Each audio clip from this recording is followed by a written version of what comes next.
Gandhi found that it was necessary an individual enter the political domain. He famously observed, "If I seem to take part in politics, it is only because politics encircles us like the coil of a snake from which one cannot get out, no matter how much one tries. I wish, therefore," he said, "to wrestle with the snake." Gandhi was astute to observe that politics surrounds and shapes us, who we are, what we think, who we pray to, and so on. How does the youth be equipped to change the world? The youth can be equipped to change the world only when it is equipped with the proper knowledge, the theoretical grasping of what politics is, what political institutions are, how these impact our lives, how can we as citizens contribute to these institutions, how can we challenge some of the policies which are detrimental to the growth of India as a society, or to the development of the world, of a globalized, harmonious world. Doesn't matter which area you go into, whether it is government or it is business, you will need this knowledge. Whether you appear for the civil services exams or you do an MBA, or even if you go for a law degree, if you don't understand politics, you don't understand how the world works. We need to start understanding political issues in relation to a changing landscape of institutions. There are two recent crises that really bring this out. One is Cambridge Analytica, and that brought out the role of big data and the private sector in actually shaping electoral outcomes. And the other is ongoing in the form of coronavirus, which raises questions about what should and can state officials do? How do we compare infrastructures across different countries? Which countries can be reasonably compared, and how do countries develop their responses based on data and information and approaches from other countries? So the urgency of these questions is becoming even more pressing as problems become more global. There are some pressing questions to be asked. How do we understand state, nation nationalism, development, populism, and welfare in a competitive social and political landscape? How is Indian politics and practices to be analyzed in comparison with other democracies, both in the West and global South? Is there something like political judgment? How is politics and violence related?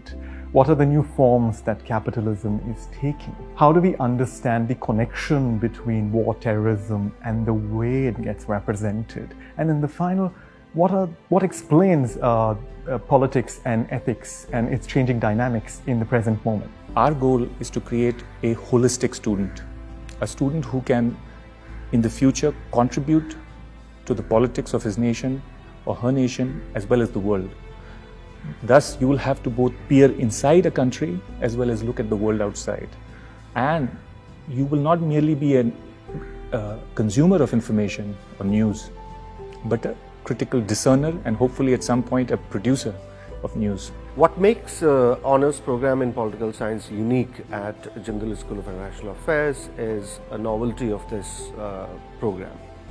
In the traditional Indian academic setup, we don't have much relevant subjects like political leadership, political communication, political campaigning, or social media and news politics. These are some of the innovative additions to the traditional honours program in political science. Another unique aspect of this honours program is teaching of foreign policy, diplomacy, and globalization in sync with the traditional subjects like political thought and political philosophy or comparative politics. So, the uniqueness of this program at Jindal Global University is that it's going to offer something contemporary, something from the real politics, something from the real political behavior. The goals of the political science faculty are twofold. First, we want our students to have an understanding of the important political phenomena which is happening across the world.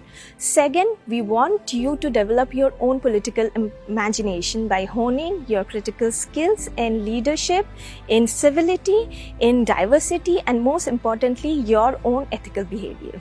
Beyond theoretical knowledge, this course at JSIW will also offer students a wide practical ground. How does this happen? This happens because at JSIA we undertake workshops, simulations, case studies. We also invite a lot of practitioners from the field who range from government officials to media personalities to academicians to scholars to international experts on issues.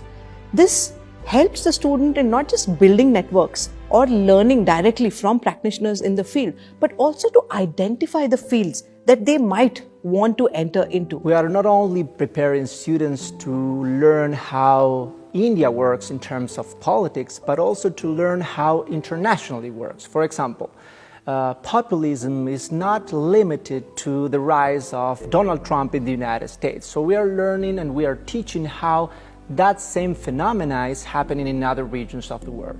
We are going to teach students to know, for example, the case of Bolsonaro in Brazil, the case of Johnson in the UK, and how populism is an international phenomenon. And I think that this program is very useful in terms of the world understanding. Students will have the opportunity to learn from focused research centers where there is a rigorous approach to specific kinds of research questions. We are blurring the distinction between looking at international affairs and looking at domestic politics separately.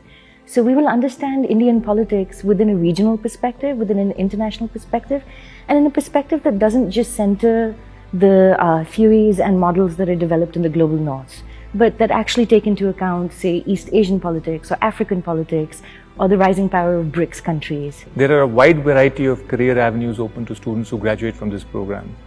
You could work for a political party, you could be a community organizer, you could, if you want, work for a private organization, you could in fact do an MBA, law, you could go and do journalism, you can go on to do further studies abroad.